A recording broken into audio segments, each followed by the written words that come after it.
Okay, yeah, sorry, I forgot. Okay, okay. Ladies and gentlemen, may I kindly ask you to be seated? May I kindly ask you to be seated so that we get over with the boring part? Yes.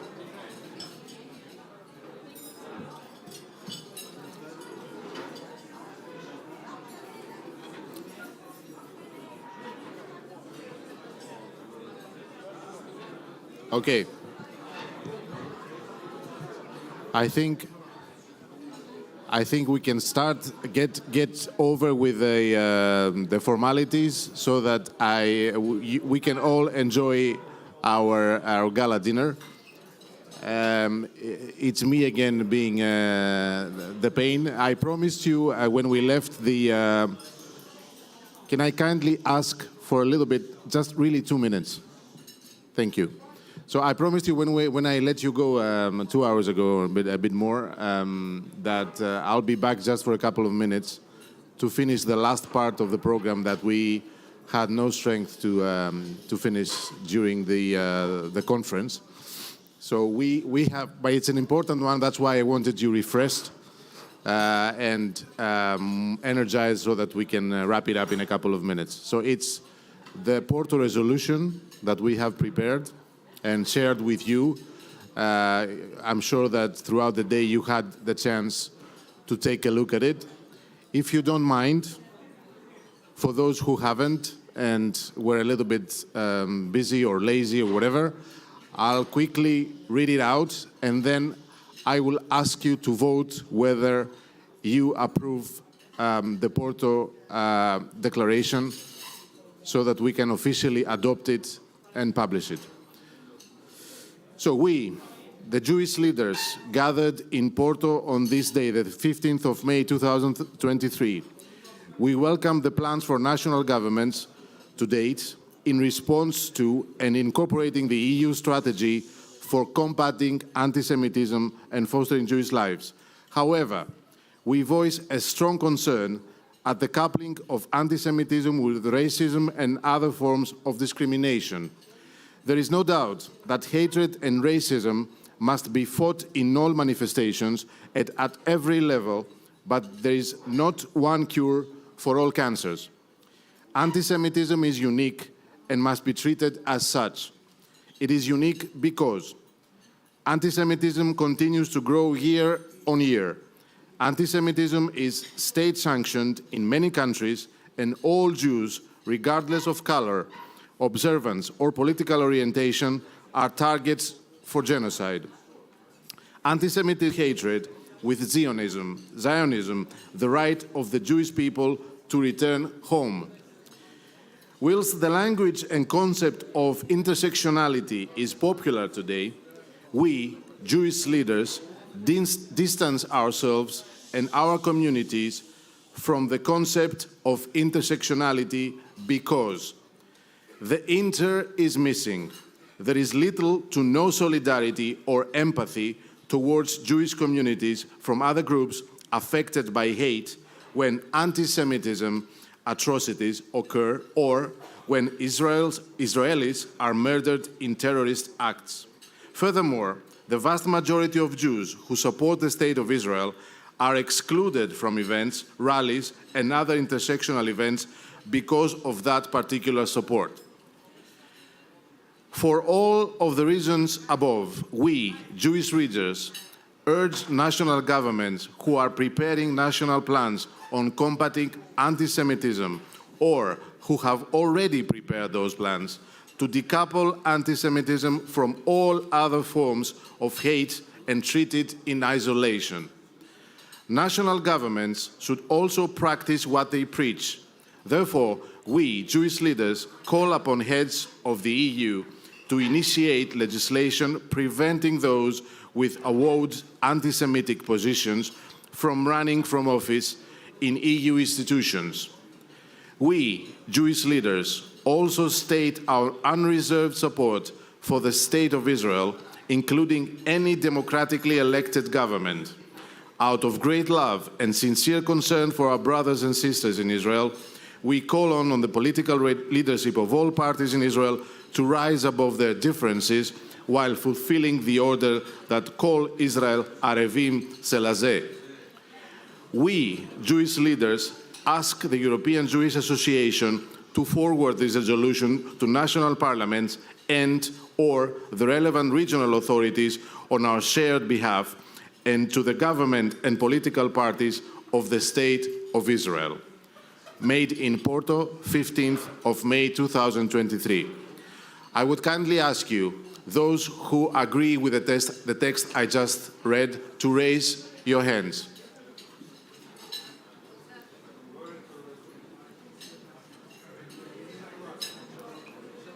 Thank you. Is there anyone against the text of the resolution? I would then say that it's unanimously approved. Thank you very much.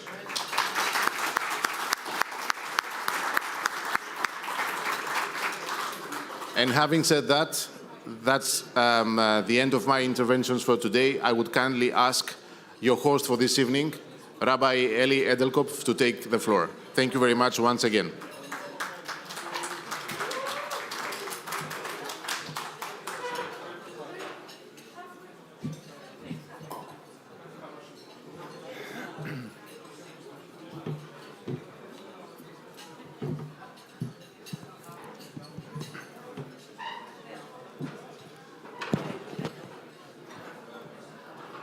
Excellencies,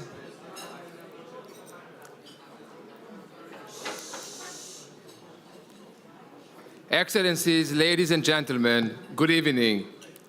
My name is Eli Edelkop, Director of the European Jewish Development Fund, which supports different projects across Europe through advocacy, media, charity, and more.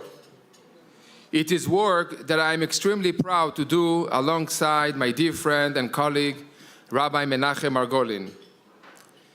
Speaking of this work, let's take a couple of minutes to see what all of us here are achieving as part of the EJA.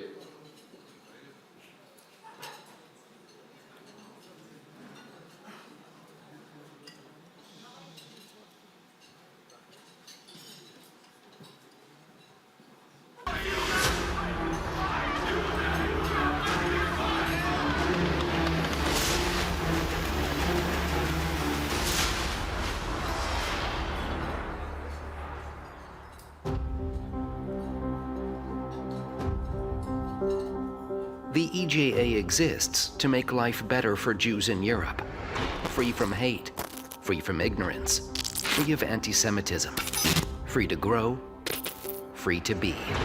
We know that in every generation, Jews have faced challenges. Time and time again, the links in our long, unbroken chain have been put under immense pressure. During the Holocaust, they were almost broken completely. In a continent that should know and act differently, anti-Semitism, the oldest hatred, still persists. Anti-Semitism includes anti-Zionism too, the latest manifestation of anti-Semitism, hatred of the Jewish state and all it stands for. Anti-Semitism and anti-Zionism need to be fought daily. But we must also always be on our guard against laws that would achieve the same ends as the anti-Semites want, an end to Jewish life in Europe. We will never allow that to happen. Not on our watch. The EJA's work is appreciated by politicians, diplomats, and by Jews across Europe. This is because they know that all of our activities are directed solely for the benefit of Jewish life, from the communities we serve right down to the individual Jew on their journey through life. That's why we take leading politicians and diplomats from across Europe to concentration camps and ghettos across Europe. To remember, yes, but to learn and find modern answers to an age-old problem. We light a candle to remember those who perished and those who survived, burdened with unimaginable hardships. It is our sacred duty never to forget, never to remain silent, never again. To find solutions and to enact laws, making life better and safer for all. Anti-Semitism has no place in our societies. We will never tolerate the Jews' fears for their safety in the European Union. We firmly believe there is no place for anti-Semitism, racism, and hatred within sport, within Adidas, or in society. I really hope we can build a world without anti-Semitism, without racism, without discrimination. The European Jewish Association fills an essential role, working in conjunction with European institutions, the Parliament, and regional national parliaments, combating anti-Semitism in all its forms, empowering Jewish communities, and strengthening Jewish life all across the continent. The EJA is all about a Jewish future, a future that is in our hands. EJA is giving enriching opportunities to European Jews to learn about the reality in Israel, to interact with other Jewish leaders in the world. I want to thank the EJA for showing us this amazing other sides and the politician and everything. This trip is very informative for me. It helps me a lot to know how to defend the cause. To hopefully bring a better future for European Jewry and for the public image of Israel. Jewish communities are the lifeblood of Jewish life, but too many are being left behind or are stuck in decline. The EJA brings communities together, from the biggest to the smallest, for important conferences, to make bonds, to share best practices, and to be part of something bigger than themselves. We connect them with key decision makers and policymakers in their own countries, and where the needs are greatest, we offer rabbinical, security, and charitable support. One of the most important missions for the European Jewish Association is to work together with Jewish communities and organizations from across the continent to ensure, together with governments, universities, and authorities, that Jewish people in Europe will be able to live with security, a full freedom of religion.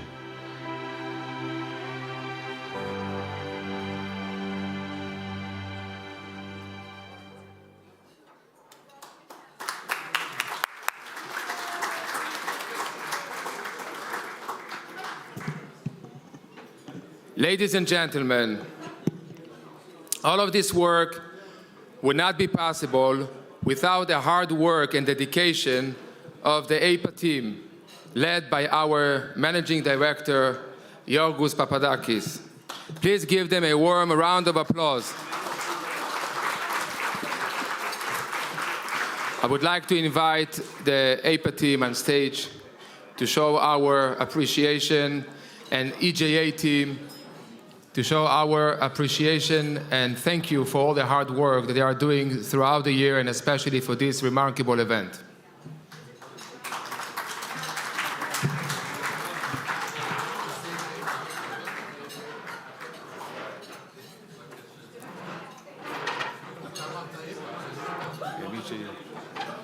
Picante.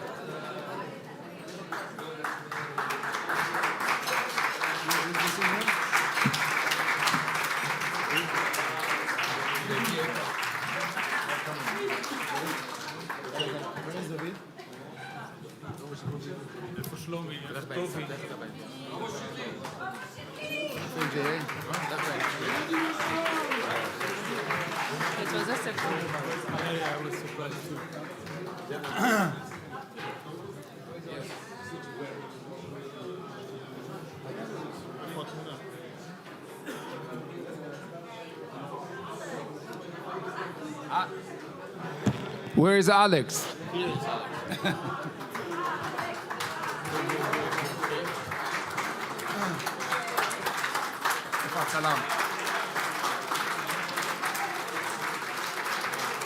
Wait.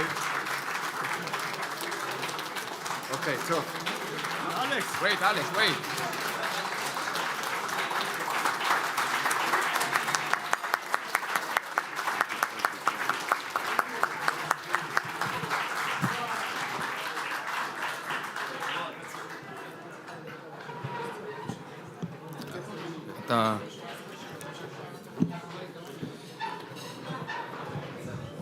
Thank you again.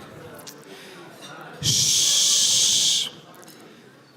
Behind every great team, there is a great general with a vision, strategies, drive, and leadership. Shh.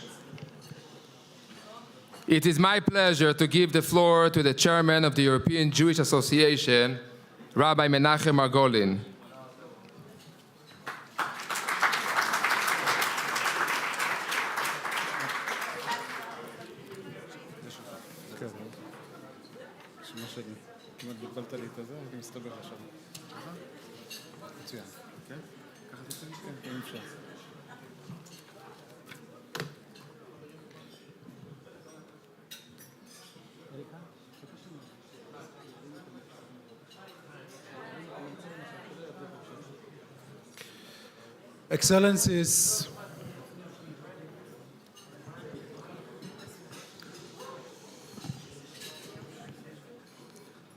Excellencies, ladies and gentlemen,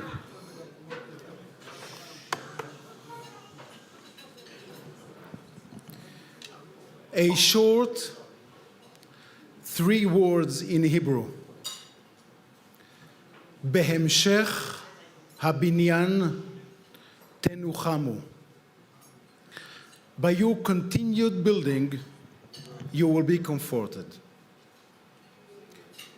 It has been a busy day, a productive day, and perhaps a little bit scary. when we think about the mountain we still have to climb. But we will climb it all together. I would like to share with you an inspiring story from 1957. It comes from a place very close to my heart, the place where I am originally from. For 4 days, the small village in Israel called Kfar Chabad had been in deep mourning. A band of Fedayeen, a terror group, had entered the village.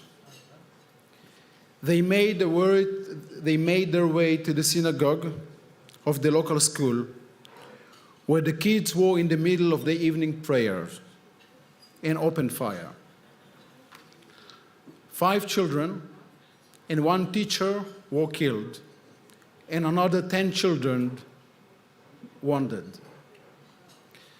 The tough villagers, Hasidim from Russia, Hasidim who had escaped pogroms and terrible anti-Semitism, these Hasidim who were banished to Siberia were destroyed. A pogrom in Israel? They couldn't believe it. There were some who saw what happened as a sign that their dream of a peaceful life in the Holy Land was perhaps a premature. Perhaps we should seek refuge in a safer place, they asked themselves. In short, the village was slowly dying. But it was clear to everyone that before any decision could be made, the Rebbe in New York had to be consulted. And everyone waited for the reply. Reply to the telegrams he had sent, informing the Rebbe of the tragedy, and an answer was expected that same night. But the Rebbe was silent. What happened? Many wondered. Why doesn't he respond?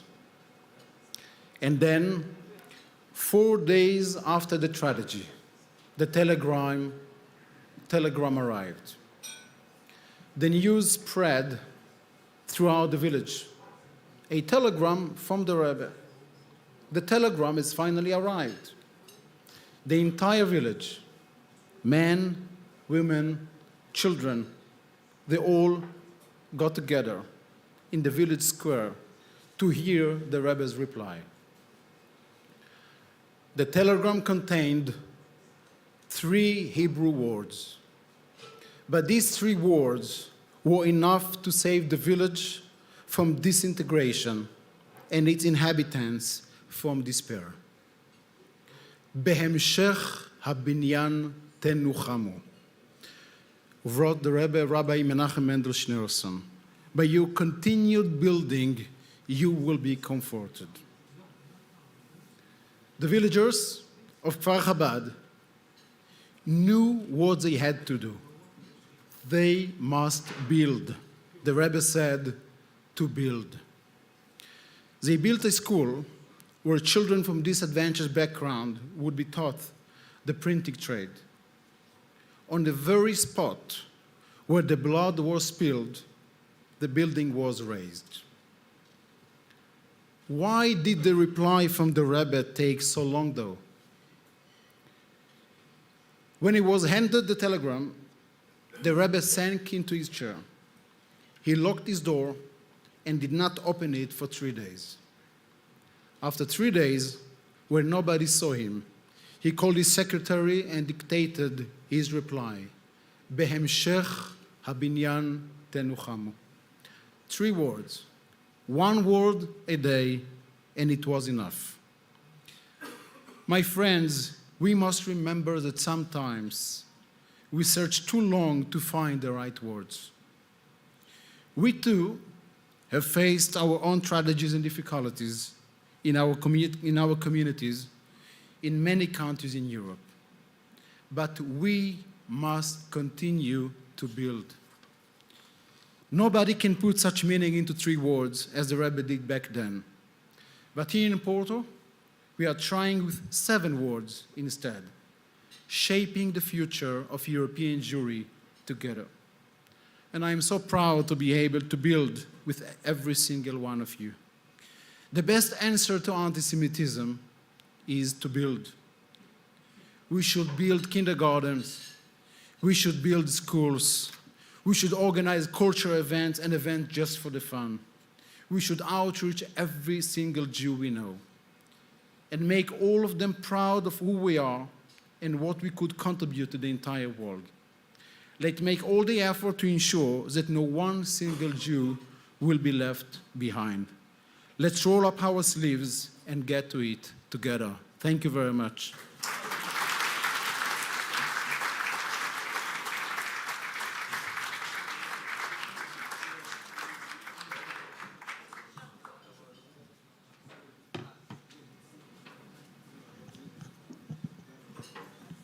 Thank you, Rabbi Margolin. And with that, ladies and gentlemen, enjoy your meal accompanied by the melodies played by ad-lib strings. Bon appetit.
My friends,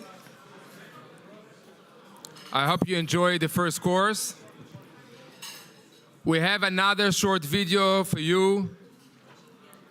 As we know, the EJA is all about looking after our fellow Jews throughout various activities across the continent. Let's watch it together, what the EJA is serving and doing so much for the Jewish communities all over Europe.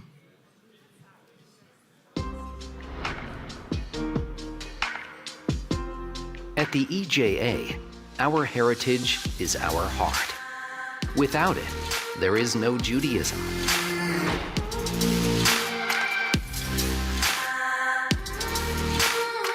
Every year, the EJA distributes hundreds of thousands of packages for the Jewish holidays.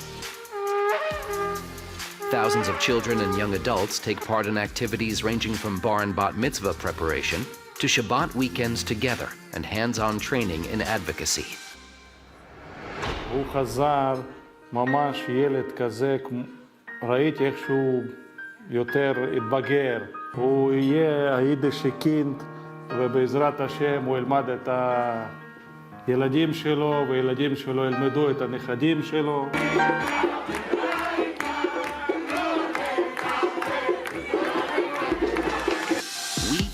Heart pumping with dozens of lectures, motivational speakers, and entertainment.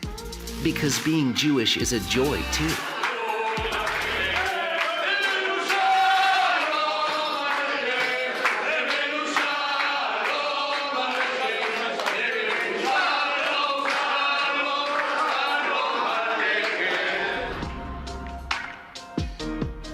Jewish means chesed too. Chesed underpins everything we do as a people. It is the very DNA of being a Jew. The EJA has founded 34 centers for the lending of medical equipment to those most in need, regardless of faith. Unfortunately, the majority of the Jewish people who live in Europe do not see themselves connected to any Jewish community. This is therefore that we work very hard to develop and offer projects that through them Jewish communities could outreach and get to new Jewish people and connect them to the community. As Jewish communities in Europe offer more diverse activities for the entire family, more Jews will feel more comfortable and proud to be part of it. The EJA works for the benefit of Jews everywhere, and we invite you to be a part of our mission and life's work. A lot done, a lot more to do. Join us in making it happen.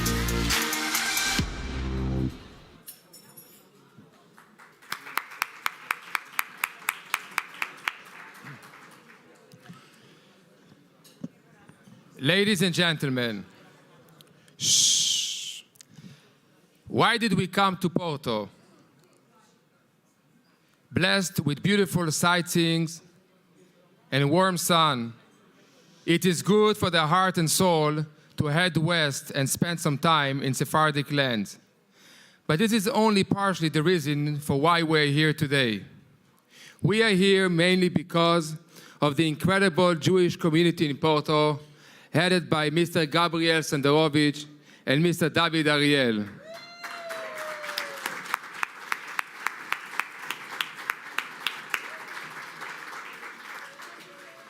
There are no words to describe the development their leadership brought to Porto, how they made it shine to be the best it has ever been.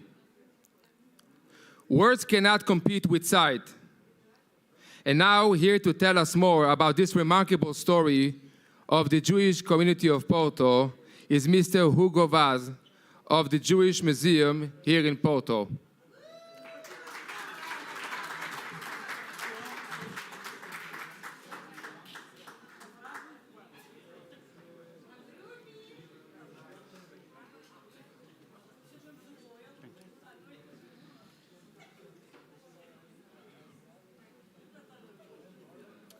Well, Excellencies, ladies and gentlemen, good evening, Erev Tov. After a very enriching day, I can imagine that your will right now is to enjoy this meal, so I promise I will not take long. I will invite you to imagine, like the song, a city in a small country called Portugal, with a Holocaust museum that receives around 50,000 visitors, being the large majority children in school visits, in a country with around 1 million teenagers. Imagine a daily work, except in Shabbat, from our trained educational services. Oh, sorry. Imagine all of that free of charge. Imagine the protocols and collaborative work with hundreds of public and private schools all around Portugal, including the islands. Imagine a Yom HaShoah, or a Holocaust Remembrance Day, with around 1,000 students from low socio-economical level who had the opportunity to visit a museum and to visit a city because the museum financed the transport. On these days, they are our main focus. Imagine some of these children faint in the museum because they were in a school trip and didn't have the normal meal that usually schools provide to children from poor families. Imagine now this museum offering the well-known snacks to these children during the visits and during other educative actions. Imagine now another museum, the Jewish Museum of Porto, a museum where the children can discover 4,000 years of Jewish history, a museum where the visitors can learn about Inquisition in Portugal, a museum with training courses for educators, again, free of charge, a museum where the students can learn about the Jewish religion, history, and culture. A place to destroy centenary myths, but also modern prejudices. And behind all of that, we have an active Jewish community, where you can see tefillot in Shabbat, and of course, in high holidays, a Brit Milah, a wedding, a bar mitzvah, Yom Kippur services, Sukkot, a party in Lag BaOmer, Shavuot, Purim, and obviously Hanukkah. Well, a Jewish community in Europe that does not forget how important is to educate, to combat anti-Semitism in order to live our Jewish life with security. Education is one of our best tools. So thank you for your attention, Toda Rabba, and I hope to see you tomorrow.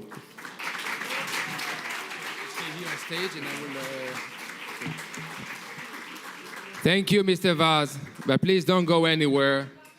And also, please, join us on stage, Mr. Gabriel Sanderovich, Mr. David Ariel.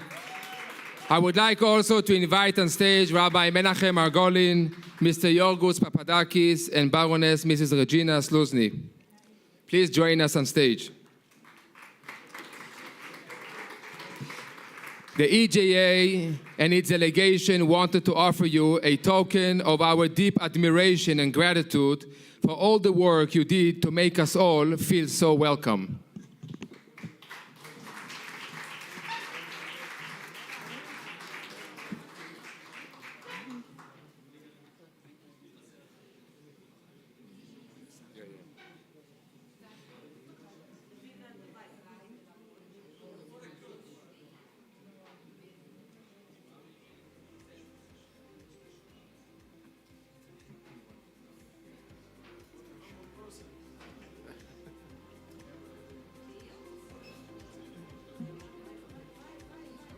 You will give it to the President of the community.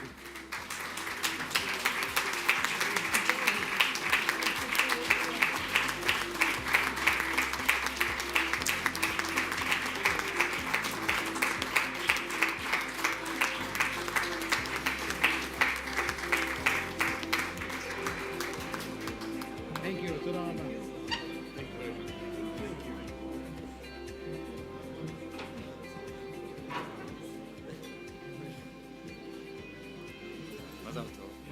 Thank you. Ladies and gentlemen, enjoy the rest of your meal.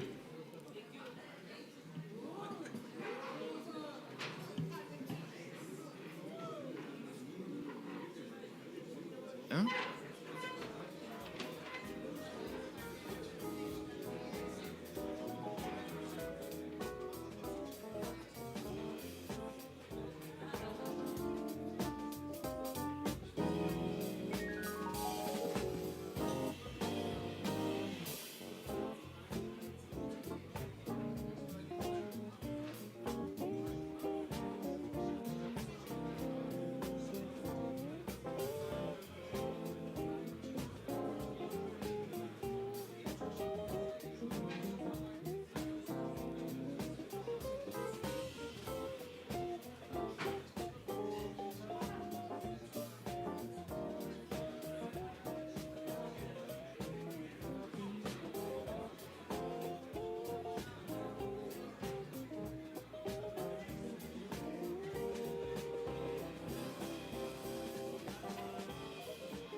acá primero.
There is a story about a young Jewish boy. There's a story about a young Jewish boy, approximately age 23. His name was Moishele, was sitting in the synagogue, and the rabbi walks in, and he sees him crying. And he asked him, Moshe, why are you crying? He says, Rabbi, it is many years, I'm looking for a shidduch, I'm looking for a matchmaking. But every girl I bring to the house, my mother says no. Rabbi, I don't know what to do. I want to get married. The rabbi told him, Moishele, what you have to do, you have to find a girl who looks exactly like your mother, dresses like her, speaks like her, cooks like her, and then you will see your mother will say immediately, yes, that's the one for you. Rabbi, thank you so much for this wonderful advice.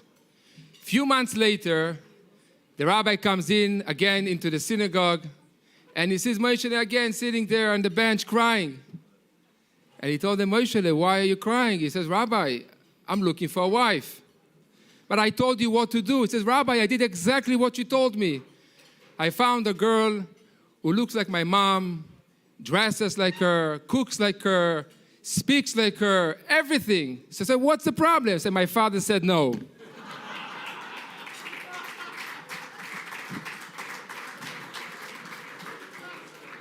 Ladies and gentlemen, to find a solution, it's not something so simple.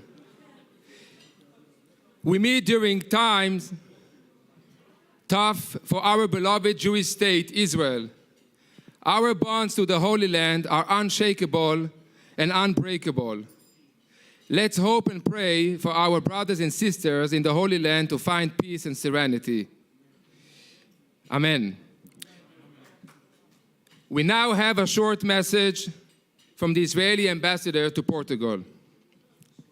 Shalom, my friends. I would like to welcome you to Portugal and to the beautiful city of Porto. Unfortunately, I cannot be there with you in this important conference, but I would like to thank EJA for organizing it. You are discussing important issues regarding the futures of the Jewish communities in Europe, and as an ambassador of the Jewish state, I applaud you for doing so. The Jewish communities around the world are extremely important for the state of Israel, and it is our obligation to make sure that your communities, wherever you are, will be safe. Friends, the story of the Jewish community of Portugal is fascinating. It is a story that began hundreds of years ago, got to its lowest point, and is now building itself up again. The Jewish community is one that 500 years ago was a role model for communities around the world and almost completely vanished. In recent years, with the immense assistance of the Portuguese authorities, this community is reviving. Looking at the activities of the Jewish communities in Lisbon, Porto, Cascais, Belmont, Algarve, and even the one Jew who lives in the Azores Islands, show that there is a Jewish future here in Portugal, and that the Jewish community is once again an integral, open, and proud part of this country. The recognition of the Jewish heritage and the contribution being made to the Portuguese education system through institutions like the Holocaust Museum in Porto and the Jewish Museum in Lisbon that is yet to be built is enormous. As I often say, the Jewish community in this country is one of the only ones that is actually growing. It is true that the numbers are not significant yet, but it is happening. For example, last Hanukkah, for the first time, we organized a menorah lighting inside the City Hall of Lisbon, together with the mayor and many friends. The same menorah that up until 100 years ago, Jewish people had to light in closed, isolated rooms so nobody will catch them, is being lighted today in the main building of the city, together with the authorities. Another example, last Rosh Hashanah, due to our request, the President of the Republic published for the first time a special greeting for the Jewish community. The same President, together with the Minister of Foreign Affairs and the Minister of Education, participated last January in the embassy official event for the Holocaust Memorial Day. And those examples are only from the last few months. What amazes me each time is the reaction I get from the Portuguese people. Everywhere I go, I hear people talking with me about their Jewish roots. According to research being conducted, about 20% of the Portuguese people today have Jewish roots, 1 out of 5, and they are proud of it. It is quite admirable to see the way this country looks at its past and confronts some of its most problematic eras. There is a black shadow in Portugal's history, and instead of ignoring it or running away from it, Portugal decided to recognize it and deal with it. That is the first and most important step in forgiveness. For that, I want to thank the Portuguese government and especially thank the Portuguese people. This special progress is also affecting the relations between the Jewish state and Portugal. The official diplomatic relation between the countries began 46 years ago, and since then, they have become stronger and stronger. Today, there are 16 weekly direct flights between the countries, a significant increase in the number of investments and commercial cooperation, more and more visits of delegation in several fields, and we even have the first Israeli unicorn to open an office here in Lisbon. The Portuguese people who visit Israel also receive the same warm welcome Israelis receive in Portugal. And therefore, we must continue to act so that these relations will grow stronger because both countries only benefit from that. That is my embassy's mission and commitment, and we will keep pushing for it. The movement is very positive, but we are still not even nearing its full potential. There are great things happening here, but also some challenges. And for that, we need friends like the European Jewish community support. We need you to work together with us to overcome the challenges and achieve even greater things. A strong, independent, democratic Jewish state is not only in Israeli interest, but Jewish interest. That is why we all have to work together. My team and I at the embassy are open to sit and talk with you about the challenges in Portugal and how we can overcome them together. As we celebrate Israel's 75th year of independence, I want to assure us all that Israel will continue to be a strong, proud country that gives back to the world more than any other. A vibrant democracy with freedom and rights to all, no matter your race, gender, or religion. A country that fights for its security, but also does not stop to pursue for peace. A country that is a home for all Jews around the world, but also feels huge responsibility to make sure every Jewish person could live safely and freely wherever he or she is. This is Israel. This is us. We should be proud of our achievements and continue to work hard to get even better. Thank you, and have a good and fruitful conference. And see you all in Jerusalem soon. Shalom.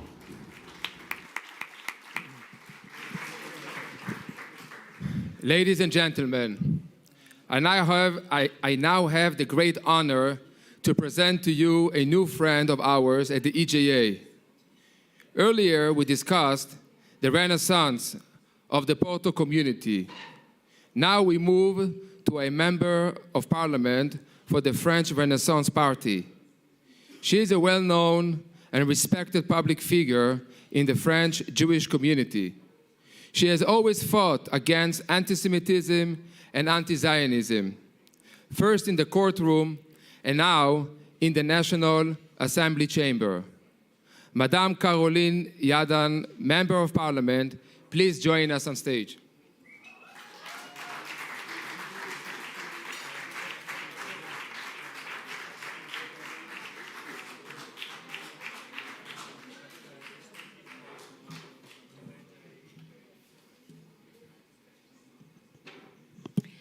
Your Excellency, ladies and gentlemen, dear friends, it's an honor for me to be with you tonight.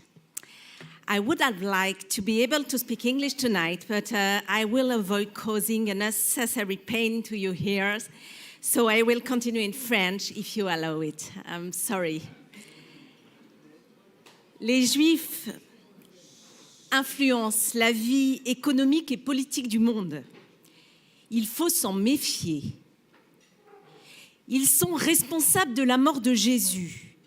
Ils ne peuvent pas bien s'intégrer dans la société. On parle trop de la Shoah.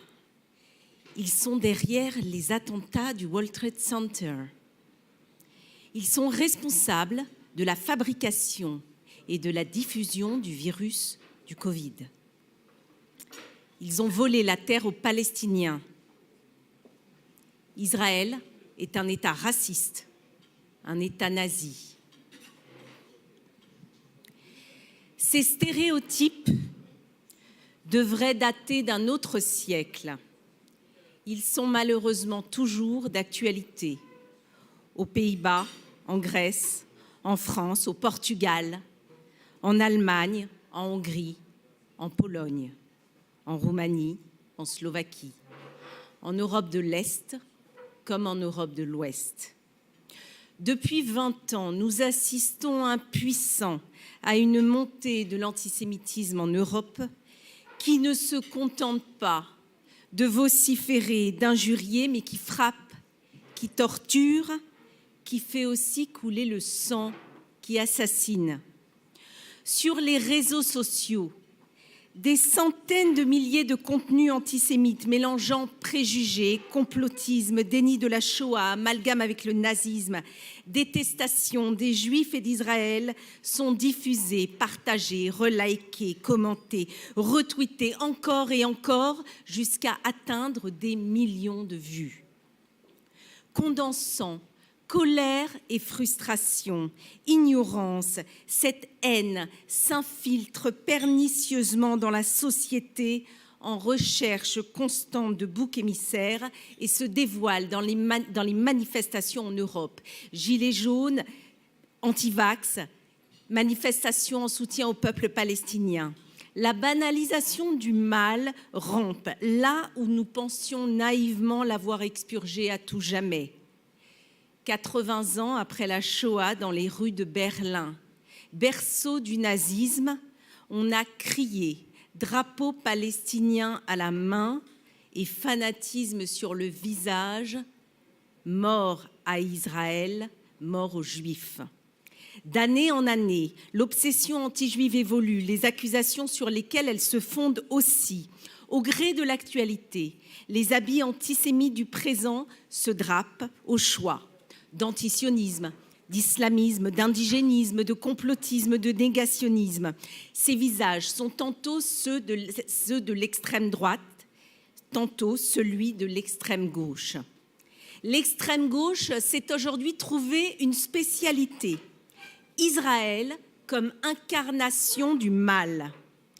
Diaboliser l'État juif, l'accuser de pratiquer une politique d'apartheid, comme l'ont récemment fait les députés d'extrême gauche en France, l'essentialiser et le racialiser jusqu'à le nazifier, c'est permettre la levée de tous les interdits contre les Juifs. Jankélévitch aimait à rappeler que si les Juifs sont des nazis, alors ils méritent leur sort. Ou encore que l'antisionisme est une aubaine, car il nous donne la permission et même le droit et même le devoir d'être antisémites au nom de la démocratie. La haine du juif se drape derrière le drapeau vertueux de l'anticolonialisme. Pire encore, cette israélophobie, cette acrimonie passionnelle et obsessionnelle s'exprime au nom des droits de l'homme, mais elle ne saurait être confondue avec la critique légitime d'un gouvernement. Rappelons-le sans cesse, Israël est la seule démocratie du Proche et du Moyen-Orient.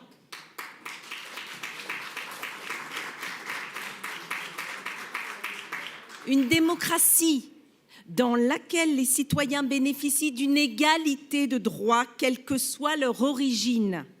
C'est parce que cette démocratie est précieuse et que la séparation des pouvoirs l'est tout autant que les Israéliens l'expriment par milliers chaque samedi soir depuis plusieurs mois dans les rues de Jérusalem, de Haïfa, de Tel Aviv ou d'Ashdod.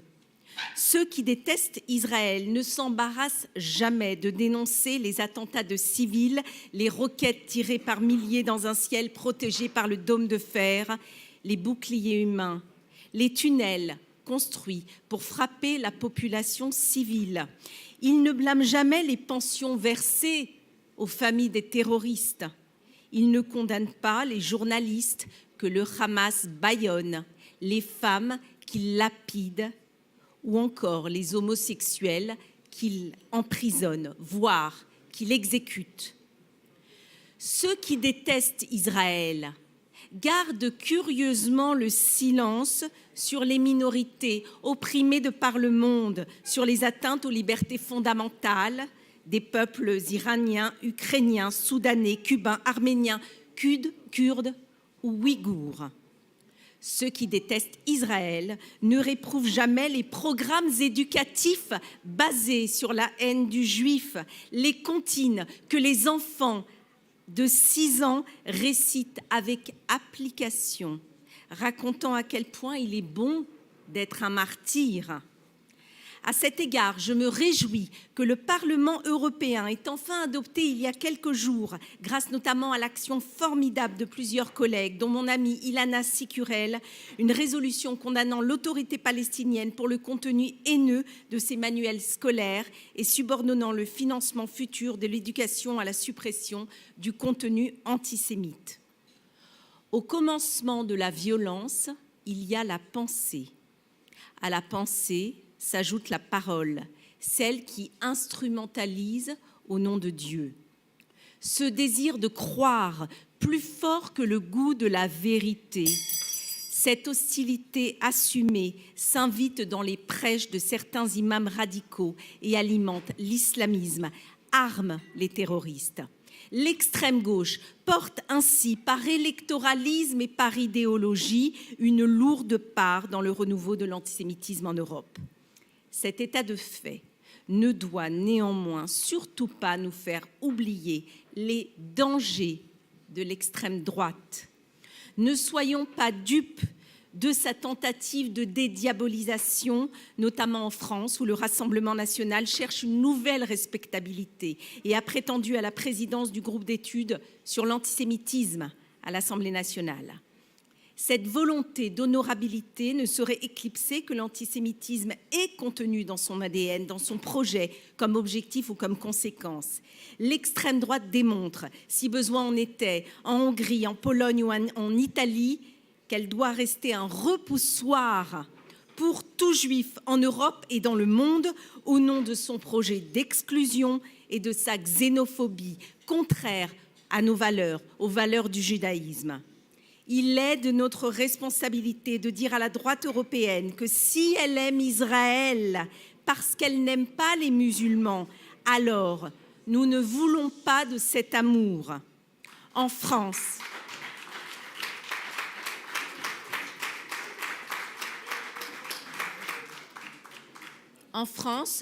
nous vivons un temps politique inédit. Au sein de l'Assemblée nationale, dans laquelle j'ai l'honneur de siéger comme députée de la 3e circonscription de Paris pour le groupe Renaissance, 2 groupes d'extrême gauche et d'extrême droite, représentant 184 députés sur 577, ont été élus en juin 2022.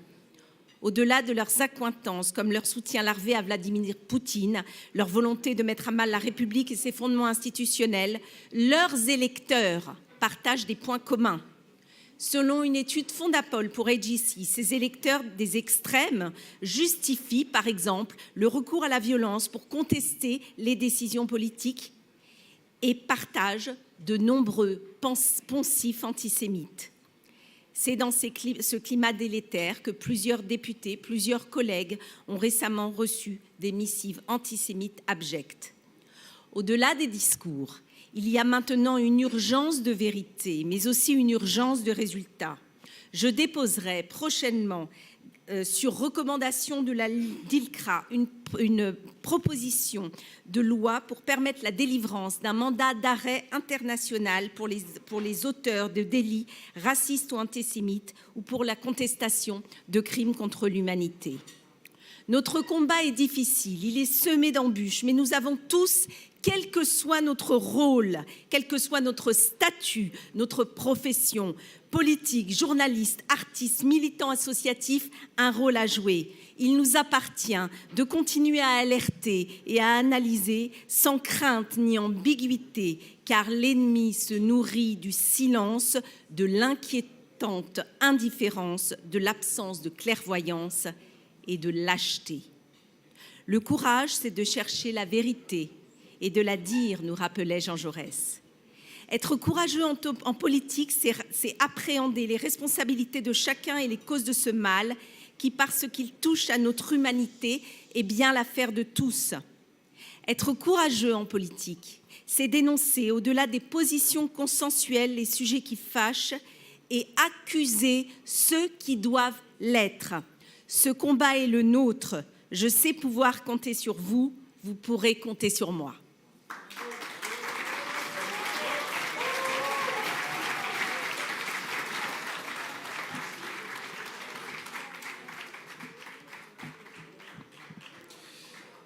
Thank you, Madame, for being a true friend to the Jewish community, to the Jewish people. You are always welcome at our event, and we all thank you sincerely for your work in the French Parliament. I would like to call on stage Chief Rabbi Jacobs for a special announcement.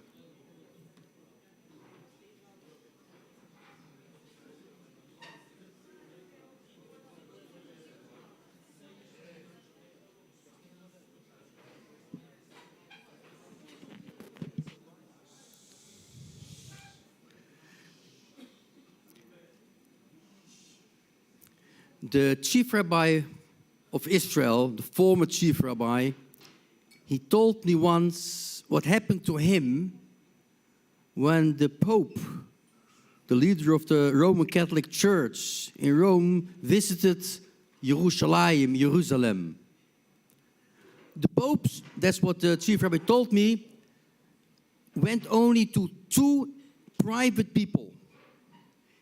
He paid a visit to the president, Shimon Peres, and he came to the house of the chief rabbi of Israel. And after the visit, that's what the chief rabbi told me, he was supposed to go to the north of Israel, where there would be a ceremony, a religious ceremony, for about 80,000 Roman Catholic people. It's quite a long distance from Jerusalem to the north of Israel.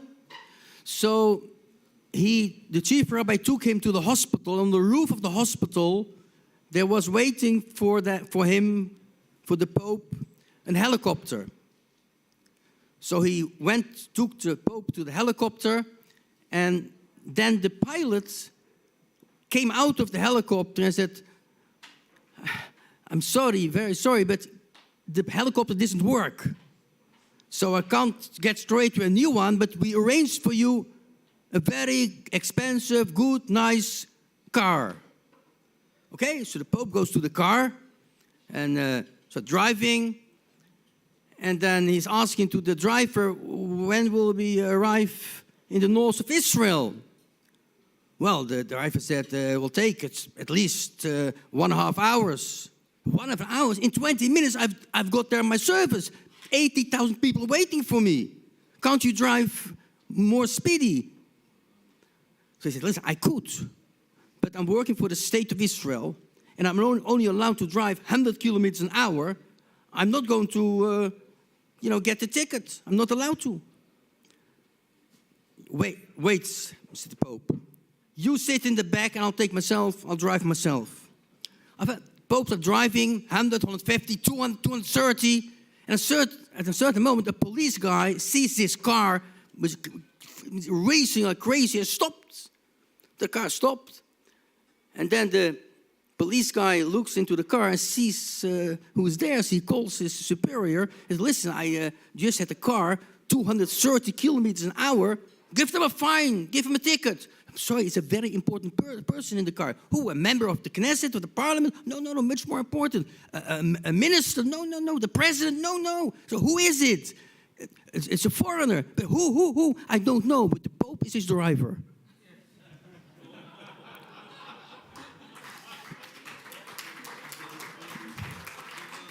Why am I telling this story? Because, in the Jewish religious world, you never finish something. At the moment you finish, you start from the beginning again. If you finish reading the Torah, straight away, the same day, we start from the beginning again. So the question is, what are we going to do next year with this conference? Where are we going? To what country? To what place? To what town? Well, it would be nice to go to Jerusalem. But we are European, with EJA, European Jewish Association, European. Now, well, Jerusalem is not in Europe. Or perhaps, yes. As you might know, Amsterdam was called Jerusalem of the West. And since we are today in Portugal, what would be more nice than next year have this conference in the Jerusalem of the West? And where in Jerusalem of the West? Near and in the Portuguese synagogue, the oldest synagogue of Europe. There will be our next conference. You're all welcome next year with the help of God in Jerusalem of the West. And I spoke already with the director of the Jewish quarter in what the Portuguese synagogue is. I spoke already with, the joke was about the Pope. I didn't speak with the Pope yet, but I did speak with a Christian organization in Israel, what are fighting day and night to support Israel. A few months ago, the mayor of Jerusalem came for 24 hours to Holland just to visit them and tell them thank you for being supported for Israel. This organization is also going to do whatever they can to make the coming conference into a huge and impressive success like this one. Thank you all for being here, and please hope to see you next year here in Jerusalem of the West.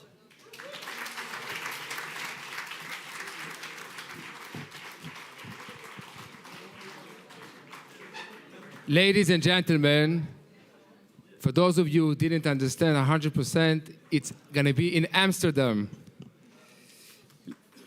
Ladies and gentlemen, that concludes the evening. A big round of applause to Adlib Strings for their wonderful music this evening. Speaking of Jerusalem, just to announce that Shacharit, the morning prayer tomorrow morning, will be same place, same time, -2 in the hotel, Nusach Ashkenaz. 8 a.m. Arvit, yes, right after dinner. I would like to call on stage our event coordinator, Mrs. Shirley, to give us a couple of announcements what we are doing tomorrow.